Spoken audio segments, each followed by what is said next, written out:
You're a failure. And that's okay. Hi, I'm Dan. And I'm Alicia. And we're failures too. We take a walk back through people's failures and relive the mistakes they made so we all can have more clarity in how to be a better human. Welcome to the 2020 Perspective, where we make failure fun. Are you ready to play Who Wants to Be a Fail-lionaire? In this episode, our guest had the chance to fulfill his childhood dream of being on a game show when he won a ticket to the hot seat on Who Wants to Be a Millionaire. Zach Handler talks with us about his performance standing in the arena of the popular TV game show and not achieving his own expectations, and then having to bear this shame for a year alone. His stories about a dream becoming disappointing reality, failing to live up to his own expectations, and coming to terms with how it all played out.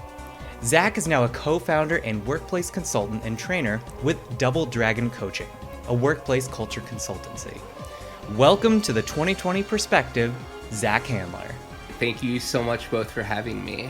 You had mentioned something about you were on a game show, and I said, okay, did you win the game show? And I'm curious to find out what this story is, because I had no idea that you were on Who Wants to Be a Millionaire. Is that right?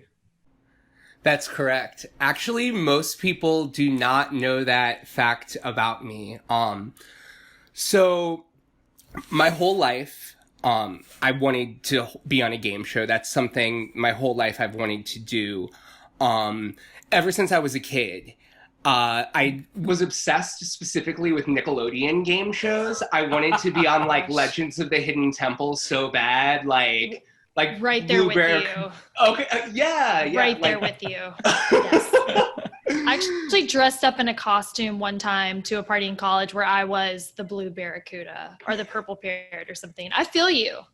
I also just love watching game shows in general, and specifically Who Wants to Be a Millionaire. I started watching it back in 1999, like Regis Philbin, like that was my jam.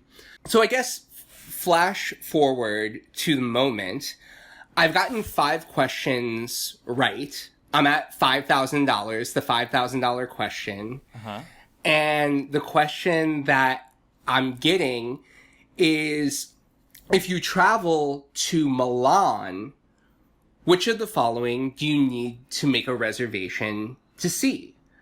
And the answers are Venus de Milo, The Last Supper, and 2 things that are not it, that I know are not it. So I'm like, okay, I don't know the answer. I have absolutely no clue. At this point, it's the 16th season of Who Wants to Be a Millionaire, so there's no Phone a Friend. Phone a Friend has been expired. Wait, they discontinued that? They discontinued Phone a Friend. It was like, remember it was like AT&T? It was like something, I can see why. It's like we're texting each other, like, at this point, you know, like, there's no Phone a Friend. You can't even text a friend? No text a friend. Wow. Wow, fall from grace, Who Wants to Be a Millionaire. Right? They do, however, have a +1, which is cool because that's like the person that came with me. So it was my coworker, Russell. So Russell is an awesome guy, and he is somebody who knows a lot about movies, TV, entertainment, comedy. Like, he knows, like, any of those things. I'm like, he's golden. And we talked about it before. I'm like, what are your blind spots? What are your blind spots? It's a strategy game. So, totally. I'm like, what don't you know about? Because, like, I don't want to have to call on you or whatever. So he basically was like, I don't know that much about sports or art history. And I was like, well, shit. Like, those are kind of blind spots for me, too. But, like, we'll see. We'll make it happen, whatever. So, we're in this. So it's like, Venus de Milo, The Last Supper, 2 things that I know are not it. So at this point, I ask the audience. So I go to ask the audience.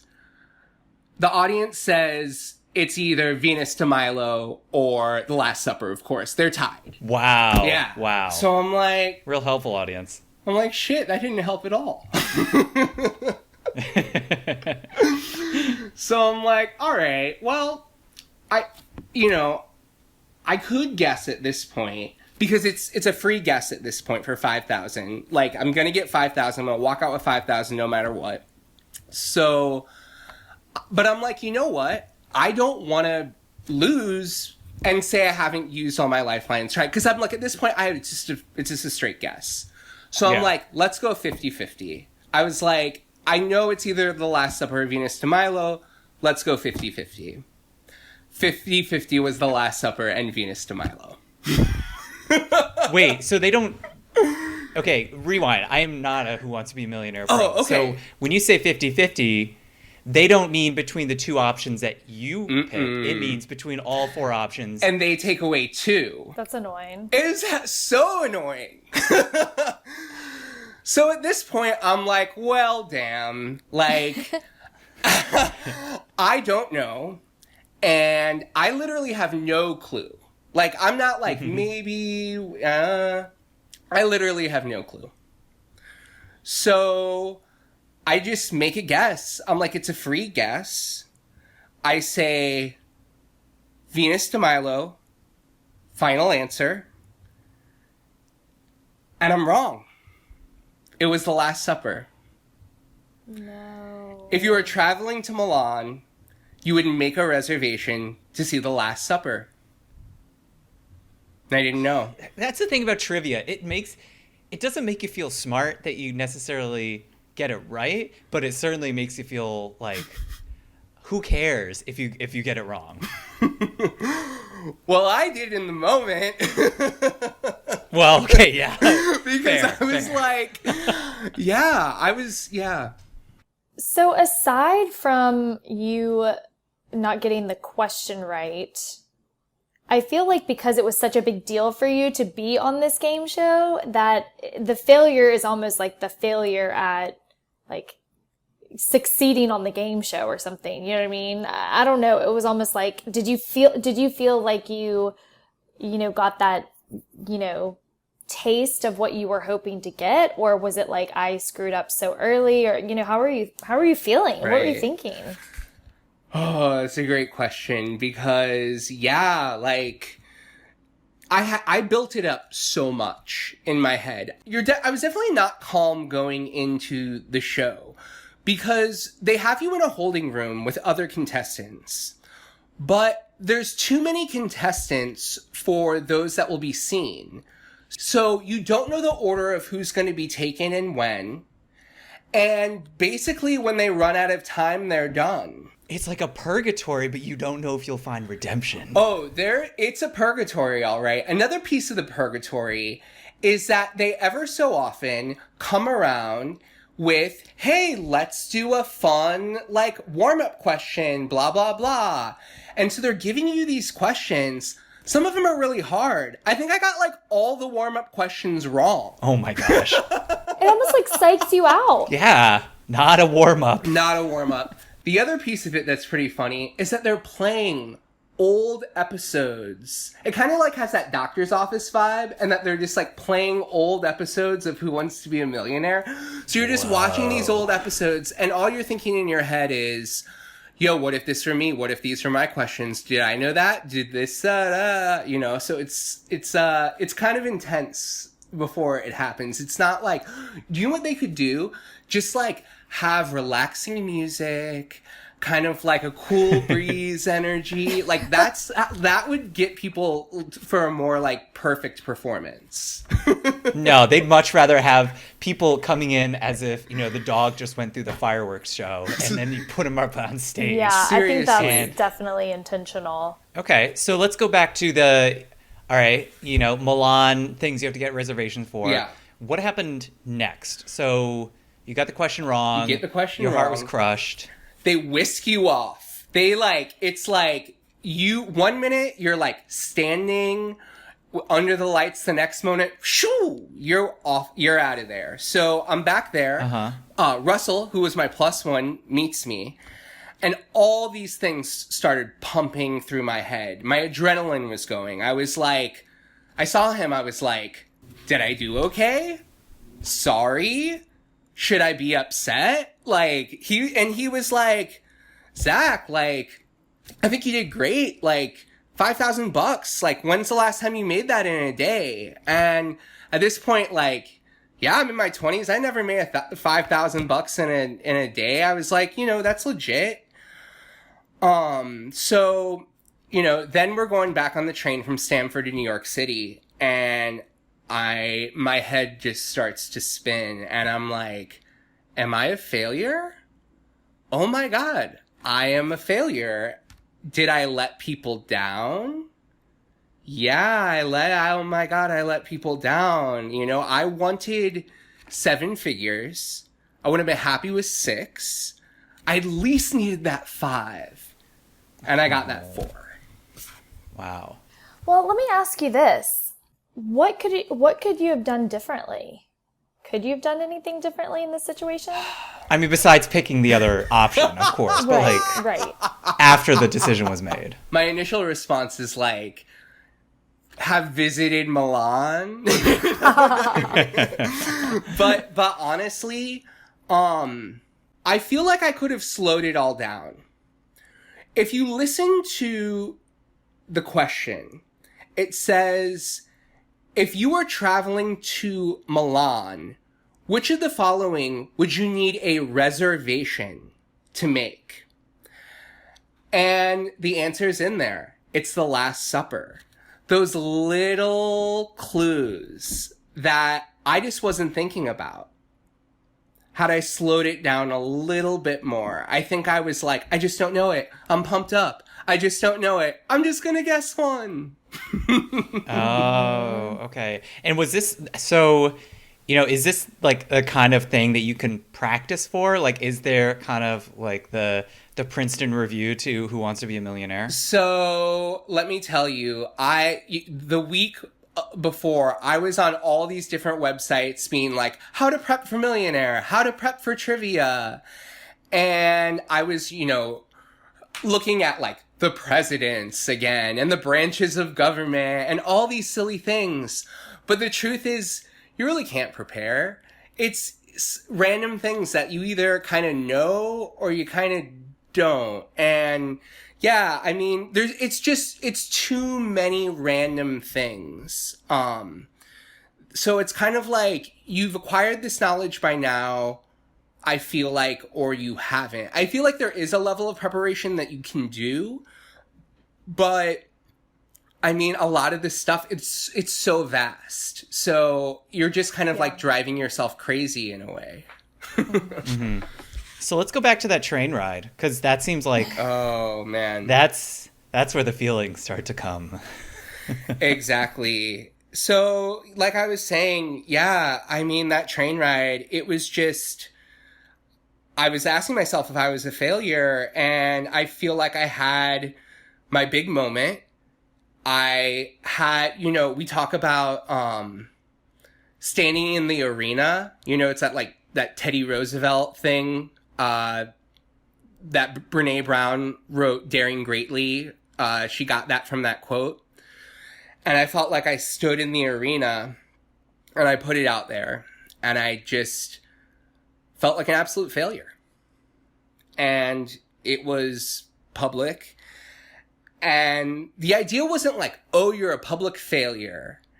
It was more of like, I let the people down.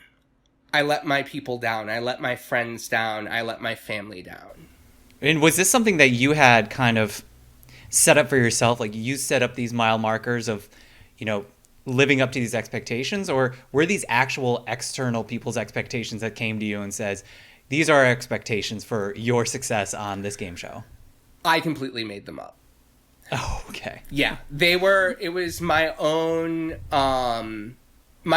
expectations, my own ideas of needing to achieve and needing to perform at a high level.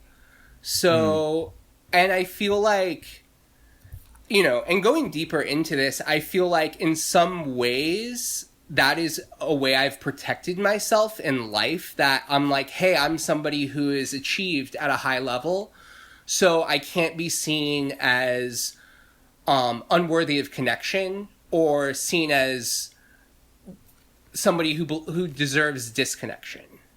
Wow, that cuts deep. You know, when you have your value, when you derive your worth from success. I just read a really fascinating article on it.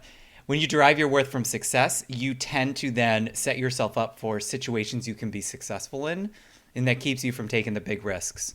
Keeps you from going out there and like being a spectacular failure, and you know, it kind of pigeonholes you too, because you just want to tackle what you know you can tackle or you think you could probably tackle.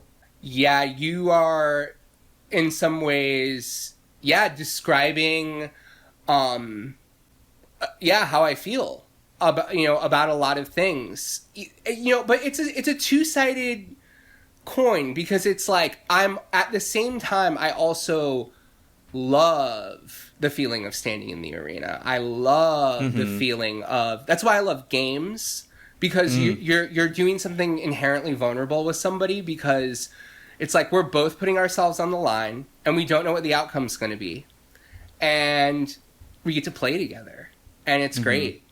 I love it. All right, so let's go back. You got off the train, and then you lived the rest of your life. Like, how did you come to terms with? Oh my gosh, with this experience? So first, let me tell you. So, a lot of people, when they are on a game show, they'll put up on their social media, "Hey guys, I'm going to be on Who Wants to Be a Millionaire?" You know, like this is like even before it's taped. Just like, "Hey, I'm going to just have the experience of being on there. You know, here's my photo outside, etc., etc." I didn't do any of that. So people didn't really know, except my family knew and my coworkers knew, because Russell, who was my coworker, Russell, your boy. My boy Russell, he was my plus one in this, and we were out of the office those days. So obviously it's like, like I'm gonna go be on Millionaire. Like, hey, I couldn't talk about what happened on the show. Like, I signed something that said I couldn't talk about what happened on the show until it aired. So that was like a year. So for a year, I had to keep... Yeah. A year? What? Yeah, a year. It took them a year to get the show from taping to airing. A friggin' year! No, thank you. So you're living with this for a year. Can you even talk about the results of the show with, like, your coworkers and family? No. Deep cover. So that's the whole thing, is I signed something that said I wasn't going to talk about it. So this is basically how it went down. Like with my coworkers, they'd be like, "Zach, you were on Millionaire." And I'd be like, "I know." And they'd be like, "Are you rich?" And every time it'd be like, "Ha ha ha, I can't say."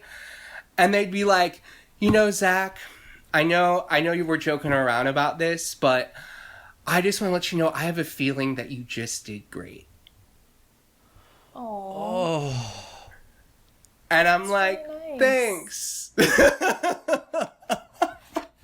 Meanwhile, you have this internal turmoil of like not, getting where you wanted to be.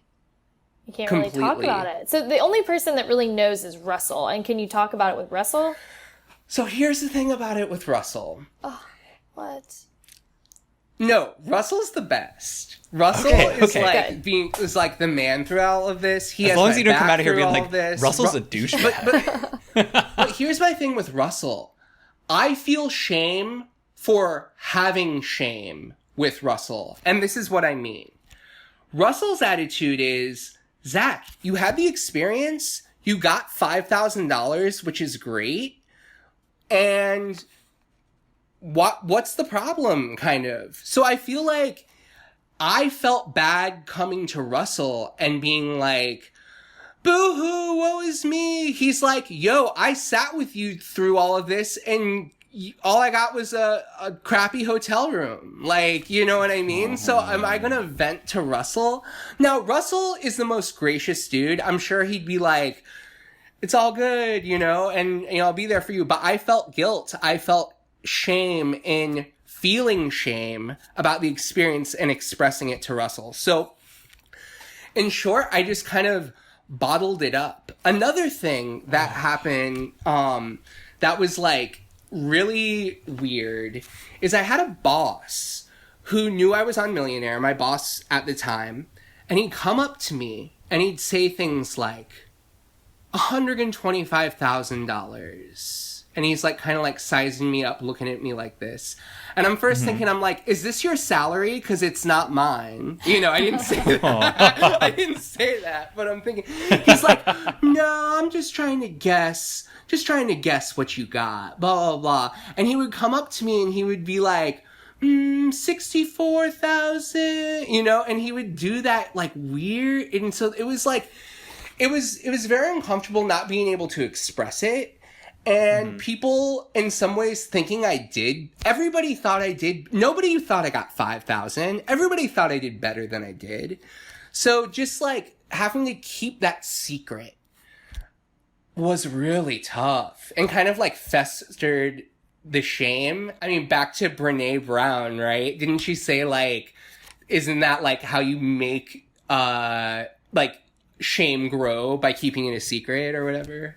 That's so funny. I was gonna go back to a Brene Brown, you know, thing, because it sounds like you're a fan also. But when you were talking about your friend Russell, like, I don't want to say he was silver lining this situation, because you're going to him because he's really the only person that you can share this secret with and talk to him about, and you can't help the way that you feel, the shame or disappointment. You cannot help how you feel. A feeling is a feeling, right? But like the last thing that you want your friend to do that you're confiding in, no, I hope Russell's not watching this or listening to this, but is like to silver line things, because it makes people think that how they're feeling isn't really okay. And you just have to own it and kind of like deal with it, share, you know, your problem and talk about it and like get it out. And so especially, you know, you having to keep that in for a year, like festering is like the perfect word to describe how this is you know, absolutely going on. Yo, the truth is, and I love that Russell's become such a big part of this. to clear Russell's name, I was not completely vulnerable with him and my feelings at the time around how disappointed I was, the kind of shame I was feeling. I was putting on a happy face and moving on. And yeah, so I feel like if I were completely honest with him, I think he would have totally been more like great to confide in about it. I think that we just kind of had a kind of like a faux understanding of, yeah, 5,000, we did it, nice job, thumbs up, move on. You know, it takes an extra level of vulnerability. It takes an extra level of emotional intelligence for you to even ask. Like it takes a lot to try and disentangle this complicated web of emotions. And also there's that like weird dynamic of like, he's a coworker too. And you have to like bring him from coworker level to like, hey, I need to like talk to you level, which if I had like some of my coworkers, that'd be a real weird conversation to have. Like I'd have to really trust my boy Russell to like come in and be like, hey, I know you came out for me, but I have got this really bracing pain within me. Like that's hard. That's hard for everyone. So, you know, hopefully you haven't beaten yourself up too much about it. Let's take a quick break.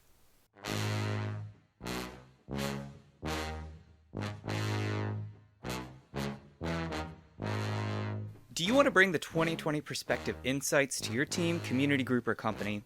This season, we're opening the door to talk with you about your failures and engage in a dialogue with the community that matters to you.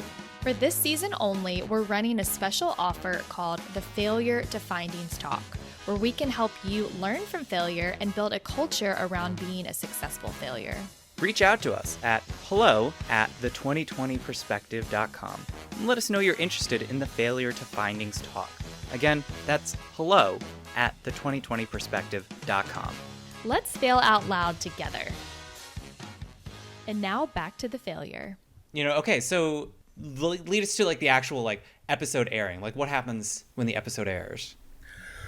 Well, the episode aired, and first off, I get a message of the day that it's supposed to air, an email, and it's like 2 days before.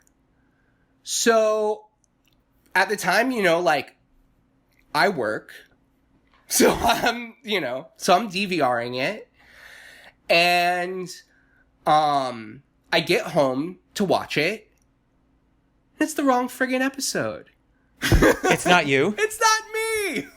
Oh, gosh. What a tease. So that's, again, like, just anybody who is on a game show or a TV show, and you're trying to have communication with the studio about when it's airing, what time, etc., it can be really difficult. So finally, you know, I send them a message. They never get back to me. So I just literally end up DVRing the next, like, X amount of episodes. Literally, it was only 2 days later. So, you know, it was me. But so that was, like, part of the weirdness. I didn't feel like I could have, like, an announcement about it. I told my family that it was airing. Some of them were watching it. Some of them didn't know, you know. So it was kind of like a weird, I never got to really have the catharsis. And I'll even be really honest and vulnerable with you guys. I felt super icky when I saw the episode air. And let me tell you why. So when they interviewed me originally, they were like, hey, we want to learn, you know, some things about you and, you know, quirks about you. And I'm like, okay, well, one quirk about me is that I live in, like, an old apartment in the East Village. It was, like, a building from the 1900s. And I have my my bathtub is in the middle of my kitchen. So it's like... Yeah, so it's like very New York. It's a very old school. And I'm like, yo, I'm originally from the suburbs. So this is like, I'm living my urban dream, blah, blah, blah. So they're like, cool. Listen to how they introduce me. So they start the episode and they go, desperate times call for desperate measures. Wow. What? And yeah, and they're literally like, this poor guy lives in this crazy apartment and he needs help today. Let's help him out with Who Wants to Be a Millionaire? Oh my gosh. He used, like, the weird quirk to make you into a sob story. Straight of up. Financial distress. Straight up. And this is your identity. And, you know, your peers are watching this. Your coworkers are watching. Your families. And, you know, mom calls is like, honey, are you okay? Exactly. Yeah. So that was, like, super grody and icky. And a big value of mine is, like, self-expression and authentic self-expression. And this was not it. Also, like, what I could wear. They originally I was like, yo, this was also like a lumber sexual time of life. So it was like 2015. So I was like, I want to wear like okay, hey, all right, well, I'm still here for it all day. Cause I was like, yo, I want to wear like this flannel and it's like, yo, this is like, I'm just like a normal dude here to do my thing. And they were like, no, you can't wear this flannel. You need to wear this, like, blue button down. Like, I had, like, a backup, which was, like, I really didn't want to wear. I, like, literally ran out to Macy's the night before to get a backup. And I had this, like, blue button down and these, like, black slacks. And she's like, oh, this will look much nicer. And I saw that somebody else had a different producer, and it was, like, a scruffy guy with a flannel. And I was like, But, like, again, it's, like, it's not... Again, for me, it was just, like... authentic representation of the story, who I am, etc. And I feel like the way I was represented as well was a little bit just dishonest. They robbed you of your authenticity is what they did.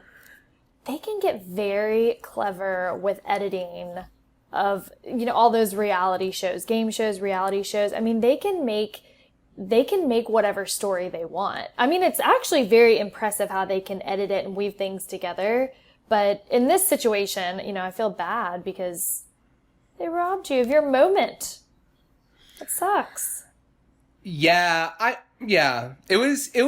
was disappointing. It made me not want to share the episode with people because I'm like, especially for that Enneagram 3, it's like, I don't want to be cast in that way. I want to be seen as somebody who is doing good in the world. Yeah, that's brutal. So you really got kind of dug in this emotional hole. Like you had a year of shame.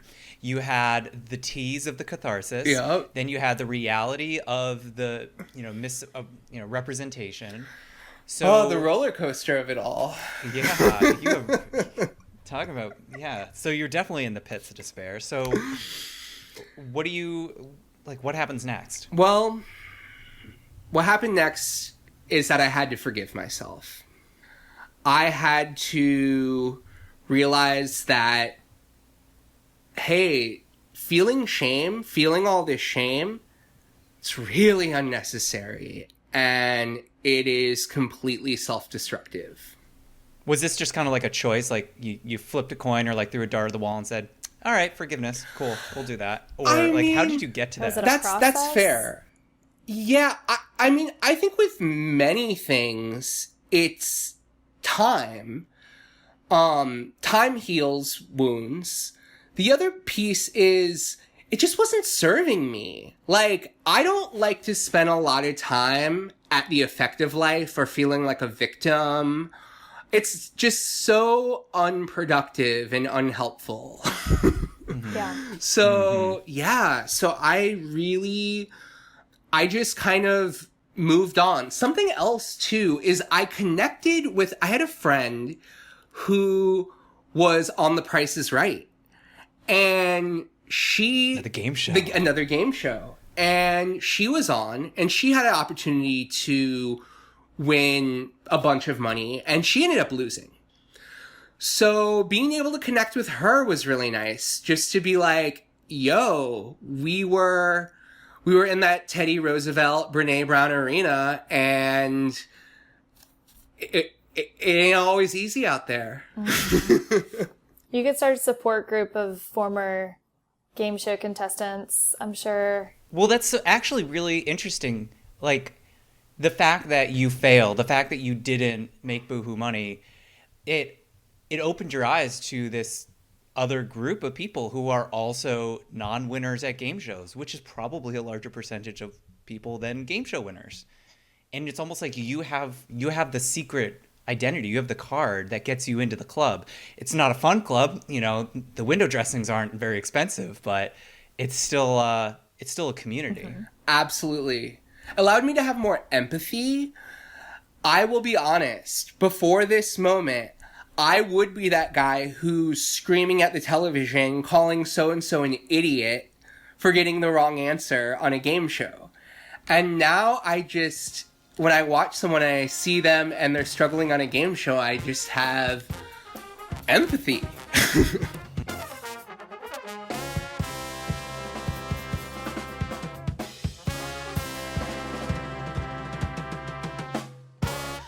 So a bunch of things in this episode. There's the actual moments of choice, like in the game show, like in the clutch, in the moment. The feeling like you didn't live up to expectations. So like walking off the show and be like, I didn't even make six figures. That kind of thing. The like how to kind of reconcile those feelings on that train ride home. That was like a big moment. And then not being able to talk about it and having all these other people's expectations of your performance and what you got and how much money you made and all that jazz. And like, that's a moment associated with it. And then like the actual debut of the show in the perspective that he was just a character in a narrative that they were spinning to sell money and ad spots and stuff. And like just part of this bigger machine, and one's personal failure is it's really not that big deal because they're just using him to make money. Mm-hmm.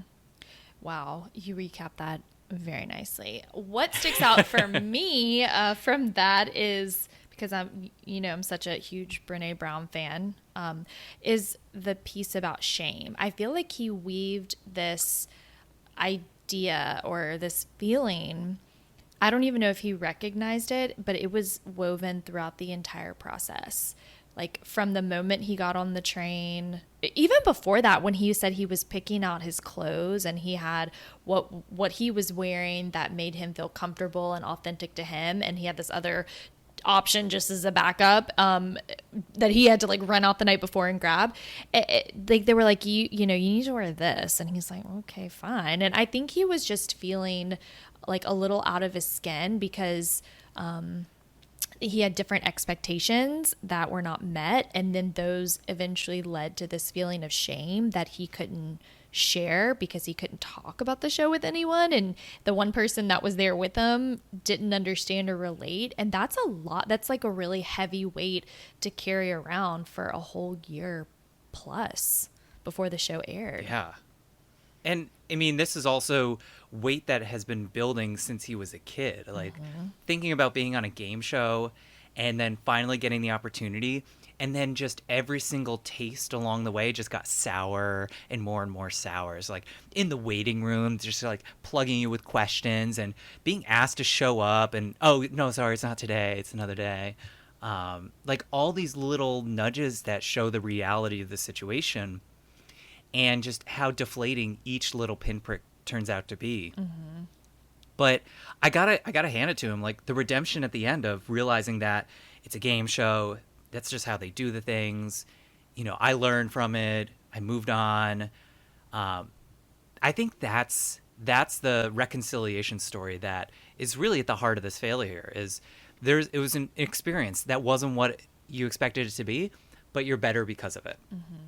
Like that's super powerful. And I think when we talk a lot about failure, and we've talked to a lot of people this season about failure, it's recognizing that it's just a stepping stone and we move on, and there's a bigger picture and there's a bigger purpose, and we manifest what we need to see, and it's just a chapter like this.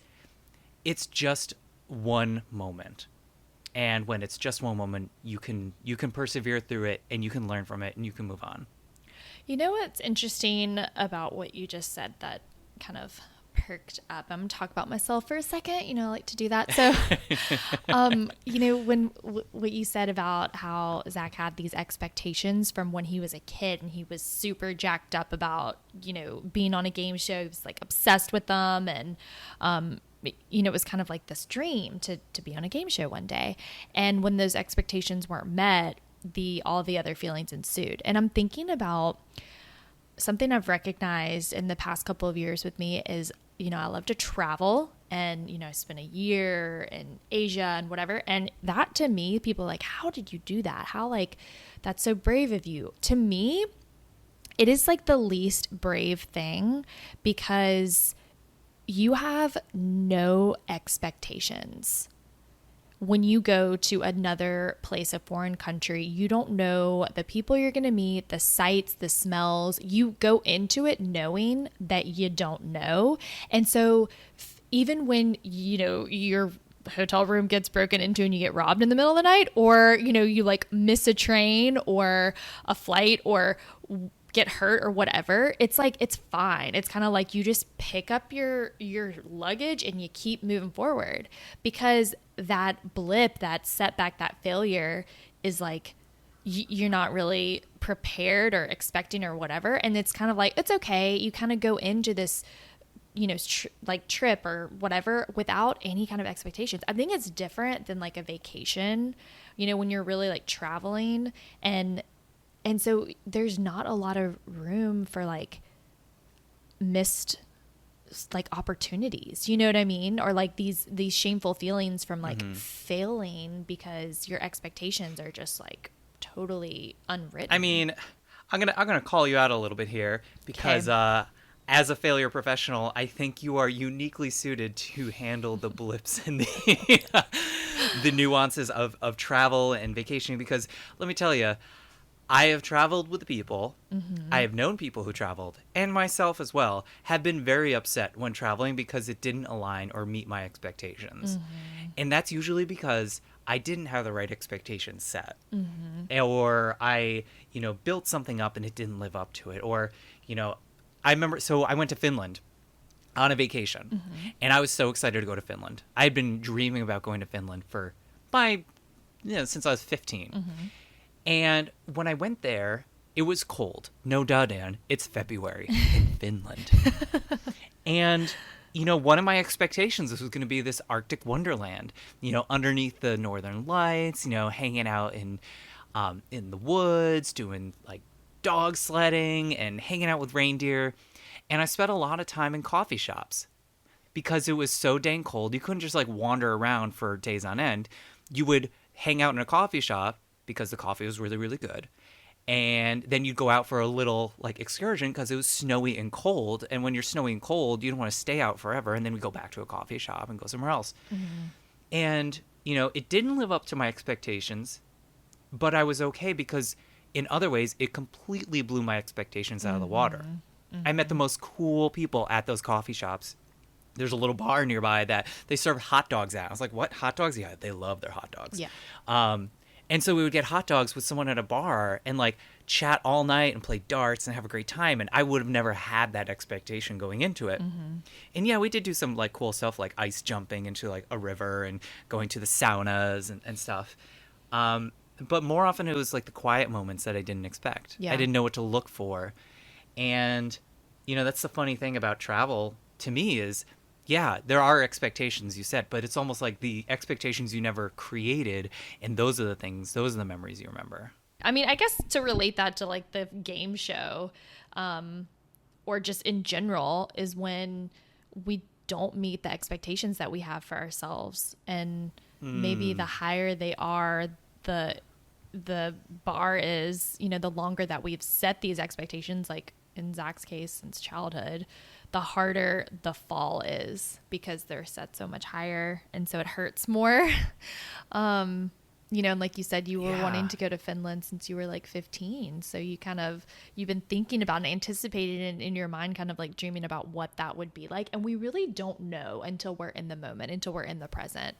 And we spend a lot of time beforehand, dreaming, fantasizing, thinking, analyzing. Lord knows I analyze, until we're actually in the moment, and you can't have the answers until you're there. So, I thought Zach's conversation and the interview that we had, it reminded me a lot of our conversation from season 1 with Nano. Mm-hmm. This idea of having an expectation, trying to live the dream. And at least in Nano's case, he realized that his behavior over a long period of time was changing and he wasn't liking who he became. Whereas with Zach's, it was you had these expectations and the reality was so different from what those expectations were. And so it's almost like Nano's story compressed into like 3 minutes on a game show of here we're going to try and do this thing. Oh my gosh, we're going to do it. Oh my gosh, it's not working out like I expected. And I failed. Yeah. And then what? And the and then what is so interesting. Mm-hmm. Like that next step, like how do you process through it? How do you talk about it? How do you reconcile it? How do you get a new perspective? Oh, those stories feel connected to me. We probably need to have a part 2 with Zach because, like he said, he was feeling so much shame that he didn't even really share. Like, not a lot of people know that he was on Who Wants to Be a Millionaire. Like, a couple of his family members and his, like, coworkers. But he didn't blast it out into the world. So I think that now that maybe this episode comes out and he's probably going to share it with people, he might want to talk about... Well, we're going to link his video clip. Episode, right. We're totally linking his video clip in the episode notes. So he's still processing. So this is a failure in the works. This is in progress. So we might have to check back in with him and see what the status is. Thanks to No BS Brass Band for the Bang & Show music. Check them out at nobsbrass.com. And subscribe on your favorite podcast player or follow us on Facebook to get the newest failures delivered right to your ears. And may your failures be spectacular.